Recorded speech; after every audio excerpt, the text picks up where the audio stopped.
Yes, I'm so very pleased to be with Pura Fe, who is an Indigenous artist, activist, and storyteller. She is Tuscarora and Taino, and we're going to have a conversation. So, hi, Pura Fe. Hi, How are how you are you? today? Good. Good. So, I thought that I would begin with asking you about what would you say about the importance of Indigenous music in today's world? Um, well, that it's very informative, a lot of it, not all of it, but a lot of it is. So it's important to there's so much music to be made. Um, yeah, and the importance of all our indigenous artists because they have a lot to say. There's just so much to expose in terms of environment and the communities that we have, which are really in need of a lot of, um, we just need a lot of help in bringing back everything that's been taken out.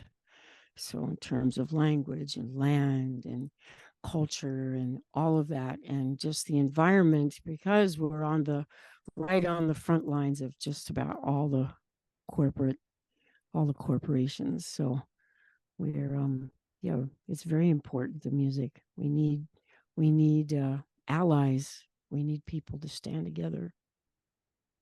So yeah. Many Indigenous musical artists and activists are bringing attention to issues including climate, and what other kinds of issues would you highlight? um well, we're having a huge epidemic of meth, fentanyl, and it's so bad that it's taking down so many people in the communities that we hardly have people that can, a huge faction can't even survive or function enough to even fight these things.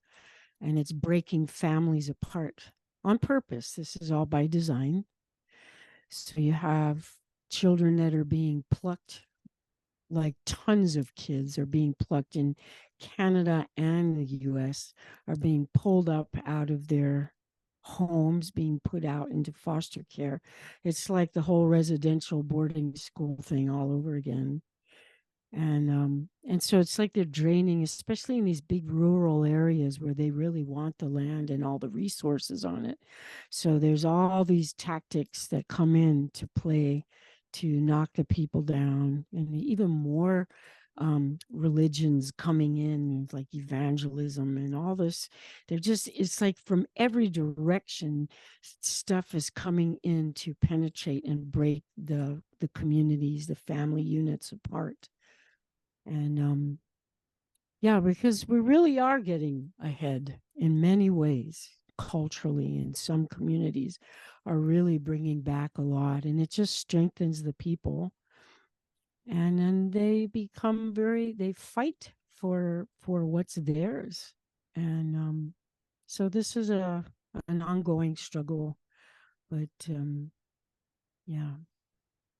So And art is really a part of waking people up, waking up the youth, and having new music and new dance and new things, as well as the cultural traditions, and fusing them together and so forth. We really need more, more, more.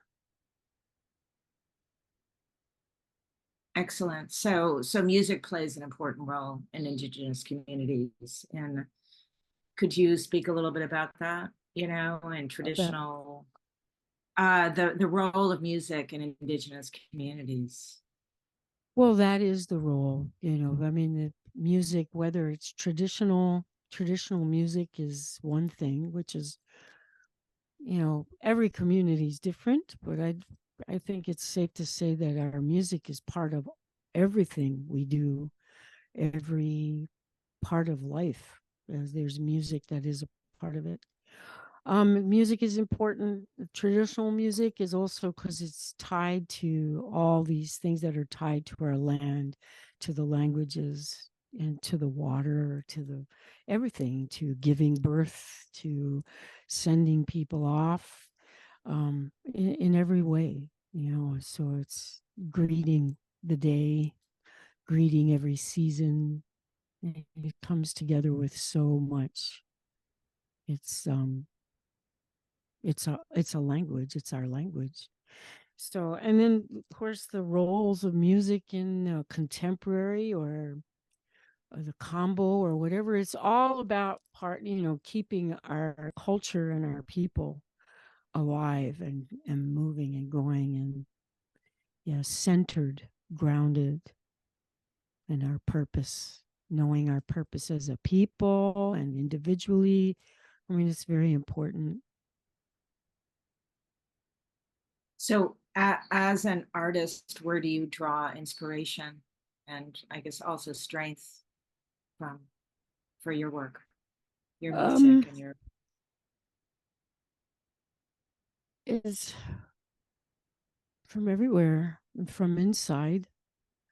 I mean, I have a great love and passion for my ancestry and for my lands that my families come from, and just the need to insert, and everything that I'm made of just comes. So that's where a lot of my inspiration comes from. It's just what I'm made of, the coding inside my DNA. It just sort of does what it does because it's coming from that. So, and I get inspired by other artists, and I get inspired by community, just the people it's themselves. It's very inspirational, and all the work that we really need to do. And my husband and I are raising five grandchildren, and it it's a heavier load, but we do it together. So in a sense, we're making more. Could you maybe just talk a little bit about your, Tuscarora and Taino uh, community's heritage and how that informs your music Sure. these days? Well, my mom's side is Tuscarora, and dad is Taino, is from Puerto Rico, and my grandparents who I grew up with my mom's family, so they're from North Carolina. So we're not from the northern Tuscaroras, although I grew up in New York City. And so I did grow up through the whole native urban scene. And I'm one of the American Indian Community House people. I used to be their front desk receptionist for years. And Ulali grew out of there. So, in a sense, that's my first community, really, in New York. And just being around all those amazing people and Rosemary Richmond, who was our director for so long. And to me, that alone was an amazing place in an urban setting. And they say 75% of Native people live in urban areas, and I believe that.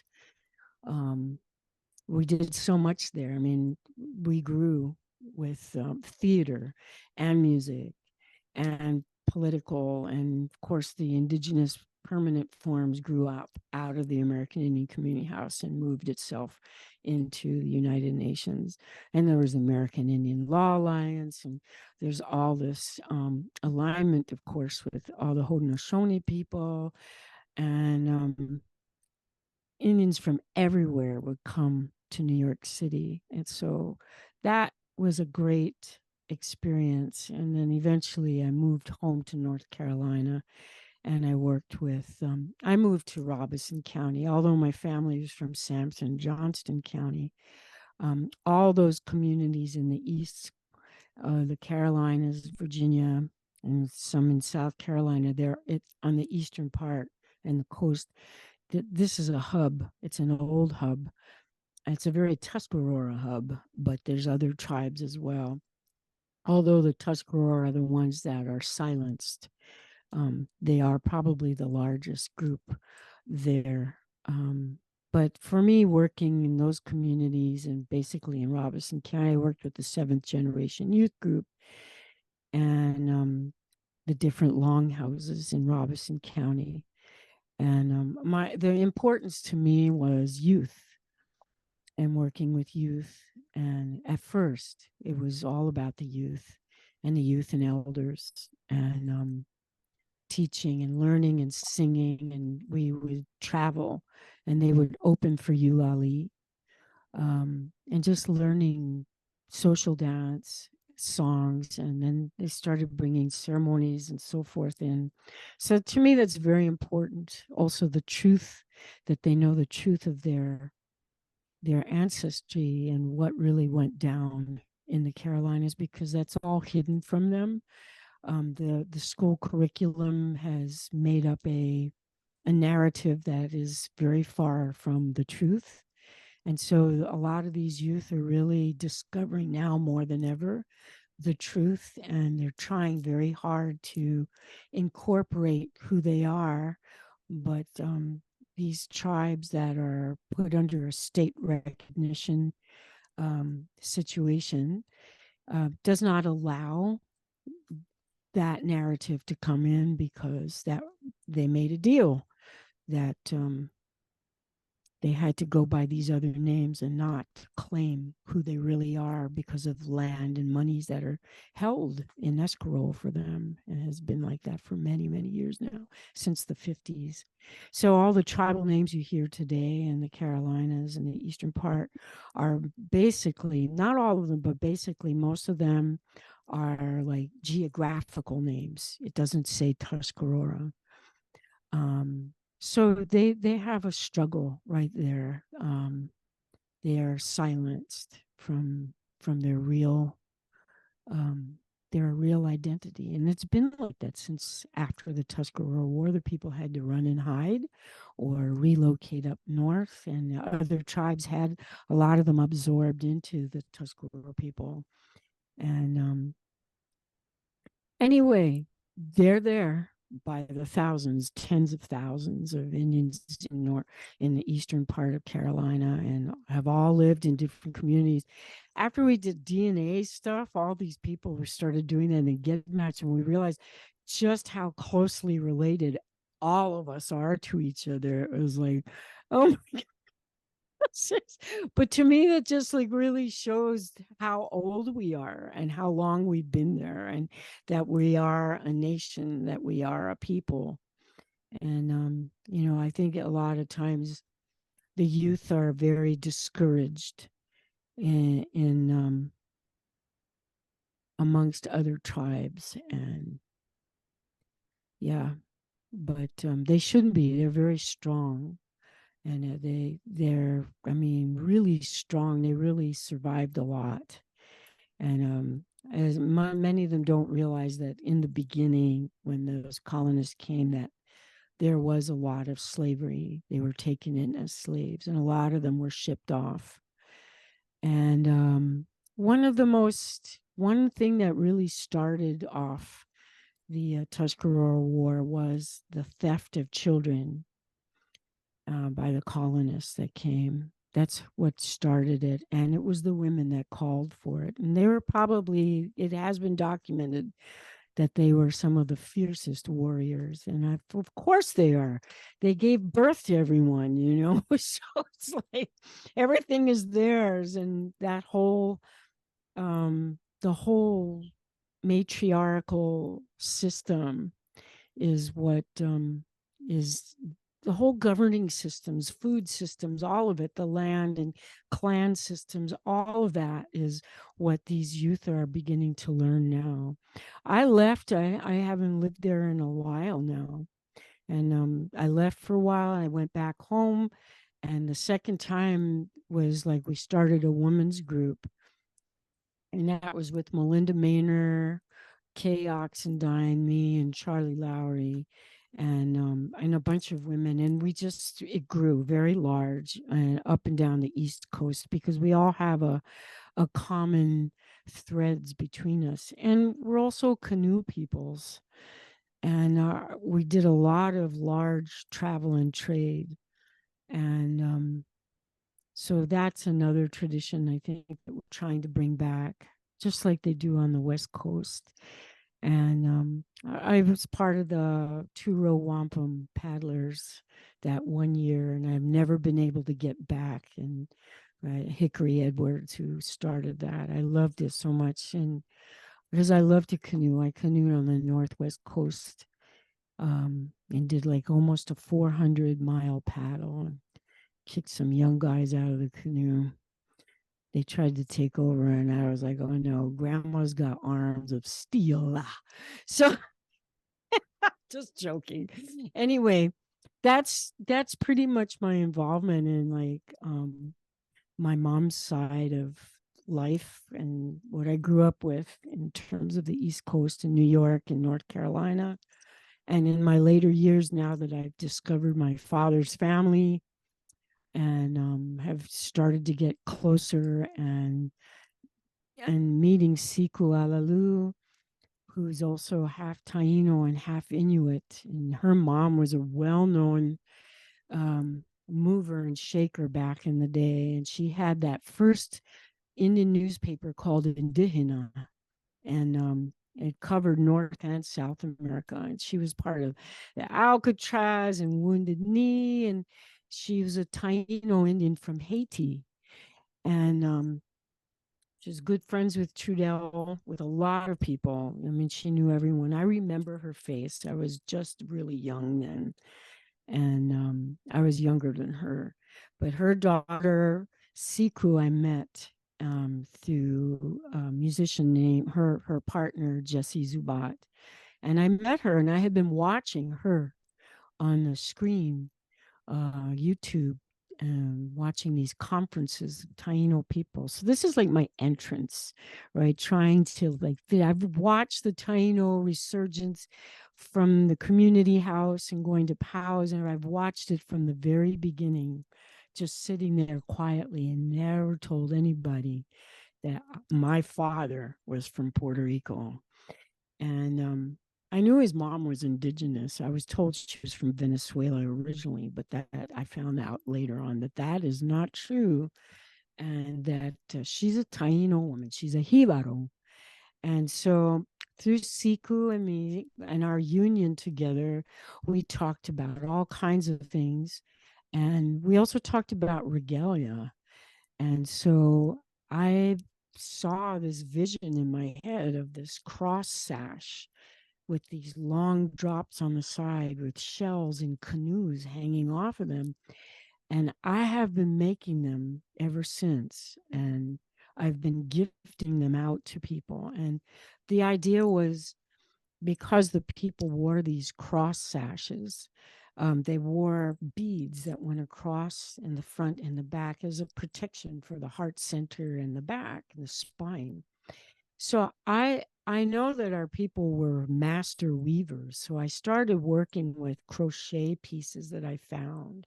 I don't have time to weave, so to make these and give them out. So I just collect all kinds of weavings that have designs in them that are just like the Taino designs. And so and they're very colorful because everyone's wearing white cotton. I'm like, okay, we need some color. So I came up with these sashes that crisscross, and they represent the mountains, and the front and back, front and back. On each side is like the four brothers, the twins, and in the heart center is like the mother creator, Atabe, Atabeda, and the long braided streams that go down off the sashes, really long. Those represent the rivers that go down into our oceans. And then these little seeds. But I didn't know about the seeds. I found these little wood chips, and they looked like canoes. And I said, one day I'm going to put this on something. And so they ended up on the sash. And then when I went to Puerto Rico, to Caguana, I was there with you and walking around on the ground. I saw these little things. I thought they broke off my sash. And I realized they were these little seeds that they call them caoba seeds that come off the trees. And so my own genetic memory, when I saw those little wood chips, I used them as canoes, and that's these little caoba seeds look just the same. So I'm now making them with the real seeds on them and the little olive shells on them that they've always used for like jingle chimes. So these sashes are beautiful. They look great on everyone. Whatever shape, size you are, it fits and just drapes the body so naturally. And I call them ancestral rib cage. So my connection to being Taino is really like through my abuela, who was a cruel woman. It took me a long time to get over her, but I'm in it now, and I'm in it in a big way. And I go to the island as much as possible. I think there's so much that the people need to. Indigenous people there really have another fight as well, and they have always had a fight, including being shipped off to work in fields all over the place in the States and in Hawaii. And then all the children that were taken out of several of the islands to boarding schools, to Carlisle Indian School, and to Canadian boarding schools. I mean, they've really lived a hard life. They're the first ones to have been invaded. And I think everyone should know that. They should know the atrocities that they went through and all the testing that the military does there on their island. And it just never stops. And now they've got tax-free land for all these Americans. And all these Americans are flying over and just buying up property. And the people of the island just don't have that available to them. And almost everyone there is pretty indigenous. I was walking around thinking to myself, holy mackerel, there's a load of extinct Indians walking around on this island. And so many of them do not consider themselves that because they've been taught, that the Taino people are extinct, that they're dead. And I'm like, then I guess so. You must be dead if you don't believe who you are. And I mean, and they are definitely the people of the land. So for me, that is a mission, and making music. And so I've done a whole album of Taino canoe songs, and it sounds like you're on the water with 100 people in the water in these huge canoes. They carried up to 150 people in a canoe. And so they did a lot of large and long treks in large canoes and traded a lot of things in South America and in North America as well, throughout the whole Caribbean island. And they went further. They went all the way up the Atlantic coast and Pacific. So they're really troopers. And and I see my father's hands and his mother's hands. They have the longest, strangest looking hands. And it took me a long time to figure out why. And I realized it's like some kind of natural selection of them coming from the southeastern part of the island where all the big canoes left. I realized that their hands are are are made like they come from people that paddled long distance for thousands of years. And I have the same thing. So anyway, I'm not talking about anything anymore. Just rambling. But yeah, welcome to my world. I just won the Taino Woman of the Year award. I'm not sure why they gave it to me. I'm so honored. I just loved being in the room full of all of them. It was such a warm, beautiful feeling. And being able to make these sashes and hand them out to people, it's just it's like this is my contribution is the music, culture, regalia, and language that I'm learning. It's just this is what I want back for the people. And there was a woman that was desperately trying to get me to come to the island, and her name was Carla Lynn Yare. They called her Melendez, and she's also from Malnabo, where my family's from, Malnabo and Patillas. And she was trying to get me to come there. She had an immersion, a Taino immersion school where she was teaching language and culture and so forth. And it was spreading out through all the schools on the island, her little program. And I was really doing well, and she died of cancer. And I never got there on the island before she passed, but we had many conversations. And so I can't now. I have all these children here in the north. I'm helping to raise my grandchildren here, my husband's grandchildren.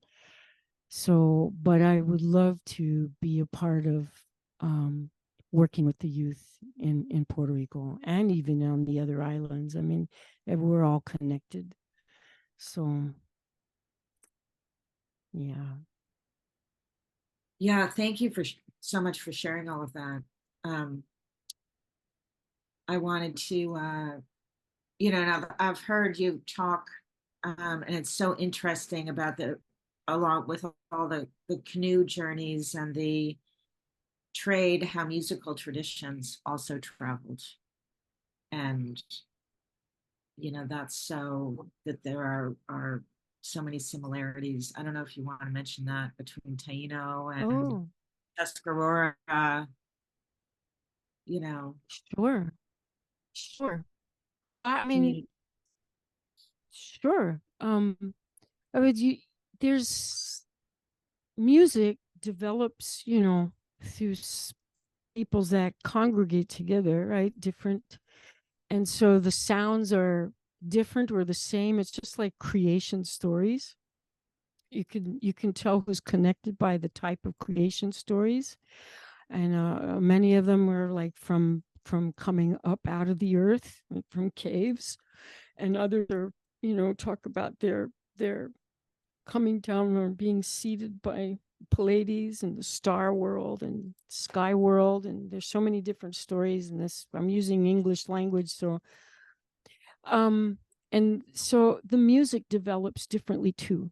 And I have noticed the one instrument that's super similar amongst most of the East and the South and the Southeast and into the, down into Florida and through the Caribbean and the Arawak people in South America and so forth. And that's like another musical hub, I would say. And it's like this shaker, this a maraca is the word in Arawak word, maraca. And these gourd shakers, and they have a story to them as well. It's like almost like being like a womb, hey, and the seeds and the beginning and the first beginnings and the rotation. And anyway, so you hear the songs that come with these type of rattles. A lot of these gourd rattles are amongst southeastern peoples going down into Florida and to the Caribbean and the Arawak peoples and Carib peoples. It's all this call and response music and like stomp dance is, and so they're almost like prayer dances. And it's like chanting back and forth, and some places more melodic than others. But these songs they're all related to each other, these people, and that music is very related. And it's usually around a sacred fire, and they dance in counterclockwise position. Almost all those tribes do that. So I had a little debate with a very well-known bomba player in on the island, Beto. Thank you, Beto, because it helped me to dig deeper. But I went there on the island with the Whippoorwill Arts Council, and I was a recipient of their award. And they decided to send us all on a retreat, and it happened to be on Boriken in Puerto Rico. I was like, oh no way! So that was the beginning of my venture, and they sent us to a bomba class. The teacher who teaches how to play these bomba drums, and he's very talented. He knows his stuff, and he's been taught by the best. Anyway, the director of Whippoorwill asked him, so what part of this music, because he keeps on talking about Africa, and they said, so what part of this music is Taino or indigenous? And he goes, well, there is no indigenous music. It's all gone. So here we go with that narrative. I'm telling you, everyone on the island believes that, there's nothing, no more. And then he says, all right. Then he showed the mayawakan, which is the wooden log, right? And the huiro, which is the that long gourd with the scraper, and the maraca and the claves. And it's like these are all indigenous instruments. So, but he was saying that the actual songs are gone. And I was just like, wait a minute now. And I said, and please stop talking in past tense because I'm sitting right in front of you. Look at my face. Here I am. And I told him, I said, we are connected to a lot of people that are across the water, and we still have the same type of music, and it's very much alive. And yeah, it was a hard conversation. So yeah, we got really intense back and forth. But anyway, so my album is going to change that narrative. Yeah. Yeah, I'm really excited about it. Really looking forward to it. So you've collaborated with a number of artists, and how do you kind of gravitate towards each other? Are there artists that you haven't collaborated with yet who you would like to, but you've been like touring with Silk Road and performing with Rhiannon Giddens and Martha Redbone and Charlie Lowry? And yeah. Yeah, that's a great collaboration. I'm looking forward to a lot more of that, and possibly a nice project of some sort. I would love that. It's very powerful. And also because we're all of us are coming from the Carolinas, we all have our roots there, and that whole the music that came out of there. And Rhiannon very much feels the kind of sounds I feel too, because we come from the similar, my mother, her mother are coming from that whole that earth there, and all that music that came out. So yeah, so I'm looking forward to collaborating more with Rhiannon on that note, literally. And yes, and Silk Road is an amazing collaboration right there with like a load of artists that I'm working with from all over the world. And they're all traditional. They all have their traditional disciplines, and that's what they use their instruments and play together, and they back each other up on all their songs, whether it's like a Scottish harp or Irish harp, and a Chinese pipa, and the koro drums and the marimbas, and like the frame drums, the accordion. I could go on, all the string instruments, and Rhiannon's banjo, and just all our voices. And so it's one of the most amazing collaborations I have going on in my life since they pulled me in as a permanent member of the Silk Road Project. And then there's Jesse Zubat, who I've been working with a lot, and really look forward to working more. And he has like a chamber orchestra thing going, and it's all improvisation. And you can't imagine, you have to hear it. And so I'm working with him. I did some music with him for a movie called Red Fever and Bones of Crow. And I guess I've done work with him before without knowing it, just recording in the studio, and he'd be mixing and everything for some dance theater companies, native theaters. And but I really I didn't have the budget to collaborate with artists to sing on my canoe album. I had to do all the vocals myself and make myself sound like 100 different people. It was not easy, but I did it. So I love to collaborate with community. I've been trying to get an album out with North Carolina singers, um, and and um, and some of those from the islands. I would love to get that out, and another collaboration. Before I get too old, I still want to put out a funk album, like a real funky funk album with the Oh, brass section and all that, because yes, I am a soul singer. But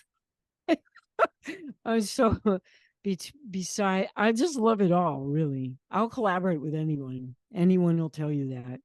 I go into studios and I end up doing some very cool stuff and some very weird stuff. And so I'm down to work with anyone. But a funk album is really what I want.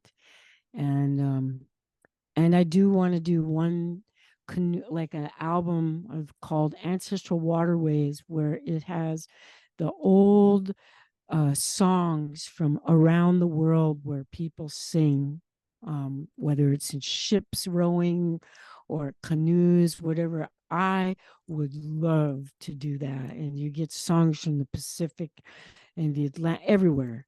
Just get those water songs, those old ancestral songs in all those languages, and you hear all that water pulling and sound. Yeah. So that's an that's amazing. Wow. I yeah, love because that. water connects us all, right? So I think that would be a really purposeful album. I just need um a big old grant and someone to back it up. And yeah, that would be a huge collaboration. A lot of people. And some of the, I asked before, like some of the people who you have thought about collaborating with, would it be in the context of like the funk and you know, the water Yeah, it could be anything. I mean, journey? there's all kinds of I mean, I'm constantly um dreaming. I'm a dreamer and in my bubble, and I hear all kinds of things that I wish I could do, that I would like to get done. Ever since I moved up north, I'm so far away from recording studios and musicians, so it's been hard, but I would love to collaborate with. I always thought I'd get, Taj. I went on the road with him for a little bit, but I always wanted to do a bunch of songs with him, with Taj Mahal. He took me on the road, and I did do a couple of duets with him, but I'd really love to record that with him. I really loved singing with him. That was very powerful for me. And I mean, there's so many people I can't even think of. I mean, I'll play with anybody, really. I just like making music. And improvisation is my favorite thing. So, yeah. Well, speaking of, would you like to share some with us? Sure. Would I you mean, like I don't to? have any of my equipment working at the moment. So what I'm going to do Okay. is just sing very lightly, tiny little sound. In fact, I'll use my little tiny rattle. So I'll sing here's I'll just sing like a little medley of some of these canoe songs. How about that? Because that's my latest. Is that okay? Yeah, that's great. Can't really hear the rattle. You might want to put it closer to the mic or something. It might be too loud. How's this one? How's that? Maybe a little closer to the mic. It's great. Yeah. Like that? Hey, hey, ba, bebe, yo no, abuna haru tukumha. Hey, ba, bebe, yo no, abuna haru tukuma. Ni uma oru uko, abon suania. Di uma oruko abon suania e atuleu nabo do emegiwa tanto koa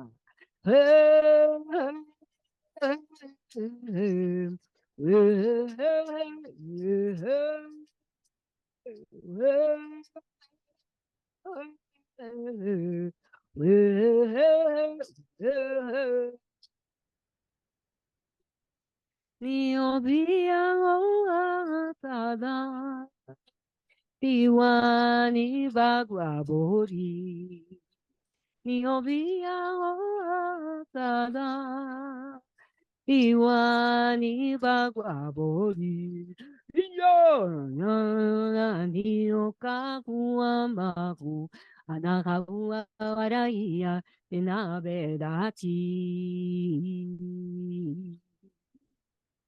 hey, oh, hey, oh, yeah. Hey, oh, hey, oh, yeah. Hey, oh, hey, oh, yeah. Home. Oh, we, oh, he, oh, hey, oh, hey, yo, hey, yo, hey, yo, yo, oh, we, oh, he, oh, hey, yo, hey, yo, hey, yo, hey, yo, hey. Oh, yo, yo, yo,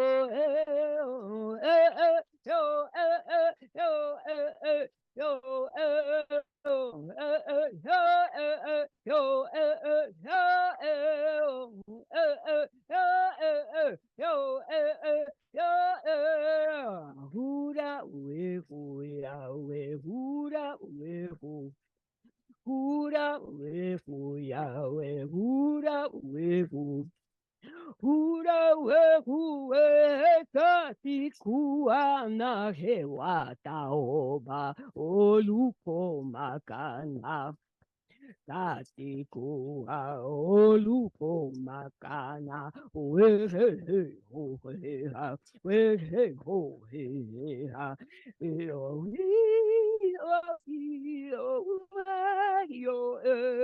yo yo yo yo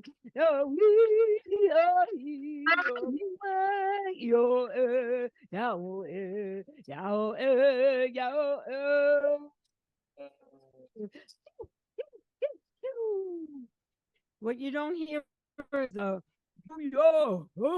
and the whoosh. They go in time. All the pullers, you'll hear them pulling on the water, and you hear the paddles going in time, the rhythm, and yeah, without all that dynamic, you don't really hear it, and all the sticks banging on the floor of the canoe. So there was a thunder song, and maybe one night canoe song, and Yeah, there's one night canoe song. It's really beautiful. It's really long, slow, and soothing. Yeah, Thank you so much. You know, I love those songs. I really love those songs. thank you. Just a cappella, it's so beautiful, powerful.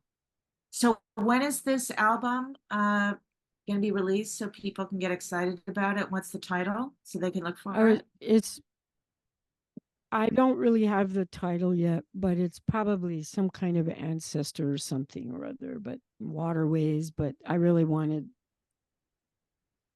I'm not sure. But it's a canoe album. And they're mostly Taino, but there's going to be some North Carolina canoe songs on there as well. So I have So both hopefully it'll be sounds. yours, though. Yeah.